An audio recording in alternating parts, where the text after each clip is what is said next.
안녕. 오늘은 유튜브에 떠도는 띠별, 연도별, 운세에 대해 얘기해 볼까 해.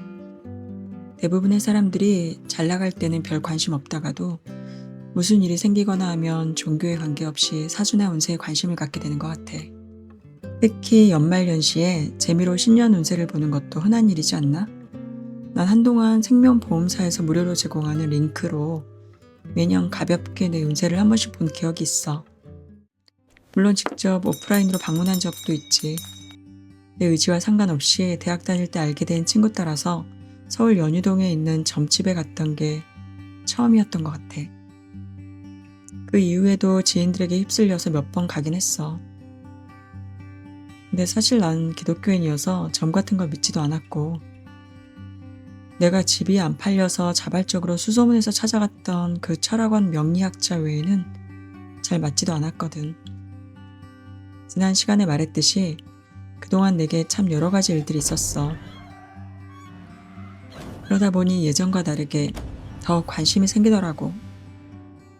근데 요즘엔 유튜브에 너무나 많은 관련 채널들이 있으니까 사실 쉽게 접할 수 있는 것 같아. 뭐 몇 년생 무슨 띠, 뭐 2021년 인생 역전 대운이 옵니다 하는 이런 영상 정말 많더라고. 그러다가 어떤 무속인의 말에 꽂혀서 한껏 기대도 해봤는데 그 결과가 어땠을 것 같아? 인생 역전은커녕 오히려 더 큰 시련이 닥쳤어.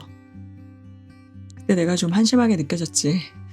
무슨 띠별, 나이별 운세를 믿는다는 게 상식적으로 또 통계적으로 말이 안 되는데 말이야. 해서 나와 내 주변인 상대로 직접 검증해 봐야겠다는 생각이 들었어. 나름 공학도 마인드랄까? 그로부터 3년간 개인 프로젝트를 시작한 거지. 제일 유명하다는 사주 채널 5개에서 내 주변인 5명의 띠와 태어난 해에 대한 신년 운세 예측을 다 기록해봤어. 재물은, 직업은, 인간관계 뭐 등등, 그리고 실제 삶과 얼마나 일치했는지 대조해봤지.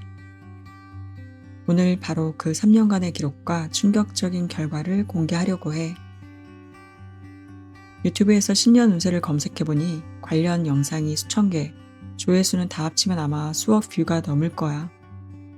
근데 지난 3년간의 데이터에 따르면 인생의 중요한 흐름, 대박, 결혼, 이직 등, 즉 정확도는 5명의 데이터 평균을 내보니까 5% 미만이었어. 거의 제로에 가까웠지. 내 경우엔 오히려 조심하라고 했던 해에 마음이 편했고 대박 난다고 했던 해에 가장 힘들었어. 물론 작은 구설수나 건강조심 같은 건 한 10에서 15% 정도 맞은 것 같아. 근데 솔직히 그건 오늘 점심은 맛있을 겁니다 수준의 예측이잖아. 특히 자극적인 썸네일로 어그로 끌던 쇼츠 영상들은 정확도가 완벽한 제로였어. 물론 내 주변에 겨우 5명이라는 모집단이 적긴 하지만 그래도 어느 정도 맞아야 하는 거 아닌가?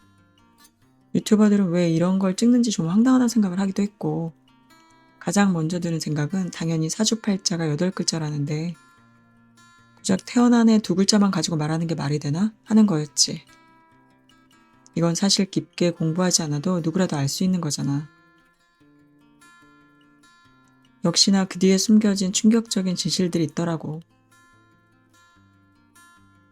그렇게 알게 된 진짜 핵심적인 이유가 바로 주인공과 비법 소스, 그리고 인생의 계절에 대한 문제였어.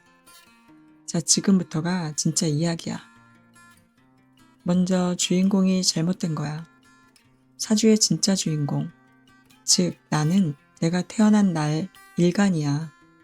근데 그 영상들은 주인공인 일간은 쳐다도 안 보고 껍데기만 가지고 계속 떠들고 있었던 거지. 두 번째는 사람마다 비법 소스, 즉 용신이 달라. 이게 진짜 핵심인데 사주에는 용신이라는 게 있어. 내 사주의 균형을 잡아주는 나에게 약이 되는 가장 중요한 기운, 즉 비법 소스 같다고나 할까? 내가 아는 분 중에 똑같이 호랑이 띠인 2분이 있어. 한 분은 한겨울에 태어난 나무 같은 사주야. 꽁꽁 얼어붙어 있으니 이분한테는 자기를 녹여줄 불이 생명과도 같은 약이겠지? 또 다른 한 분은 한여름에 태어난 용암 같은 사주인데 너무 뜨거워서 폭발 직전이지. 이분한테 불은 자기를 더 힘들게 하는 독이 되는 거야. 당연히 시원한 물이 약이 되겠지. 그런데 마침 2022년이 호랑이의 해였어. 이민년. 여기서 사주 좀 아는 친구들은 이민년은 나무의 해 아닌가요? 라고 말할 수 있어. 근데 사주 명리학에서는 이 나무가 그냥 나무가 아니라 그 위에 임수라는 거대한 바닷물을 이고 있는 젖은 장작이라고 봐. 즉 불을 지피는 게 아니라 오히려 불을 꺼트리는 차가운 물기운이 아주 강한 해였던 거지. 자, 그럼 겨울나무 사주를 가진 사람은 어땠을까? 이미 꽁꽁 얼어붙어 있는데 차가운 바닷물이 들어오니까 어떻게 되겠어? 그래서 그분은 그 해에 사람들과 다투고 건강 문제로 고생하고 돈 문제까지 터졌다고 하더라고. 반면에 여름 용암 사주를 가진 사람은 이미 활활 타오른 화산에 자기를 식혀줄 시원한 바닷물이 들어온 셈이니 당연히 좋은 해였겠지? 실제로 그분은 그 해에 승진했어. 똑같은 띠, 똑같은 해인데 결과는 완전히 정반대였던 거야. 바로 이 용신과 사주 전체의 구조 때문인데 이걸 무시하는 띠별 운세는 그냥 엉터리일 수밖에 없는 거지. 마지막으로는 10년짜리 인생의 계절, 즉 대운을 무시한 거라고 할 수 있어. 1년 운세는 그냥 오늘의 날씨일 뿐이고 우리 인생에는 10년 주기의 큰 계절, 대운이라는 게 있어. 내가 지난 10년이 그렇게 힘들었던 이유, 아니 20년이 힘들었던 이유지.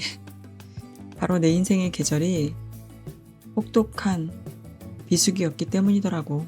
이 거대한 계절의 흐름을 모르고 날씨만 얘기하는 건 의미가 없었던 거지. 그래서 지난 3년간의 연구 결론은 뭐냐면 몇 년생 무슨 띠 운세를 보는 건 한마디로 시간 낭비다 라는 거야.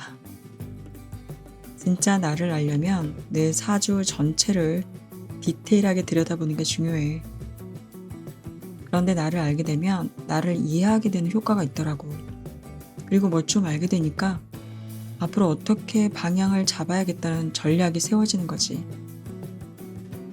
오늘은 유튜브에 엄청 양산되고 있는 신년운세 사주 컨텐츠에 대한 얘기를 해봤어. 다음 시간엔 더 재미있는 얘기로 찾아올게. 안녕.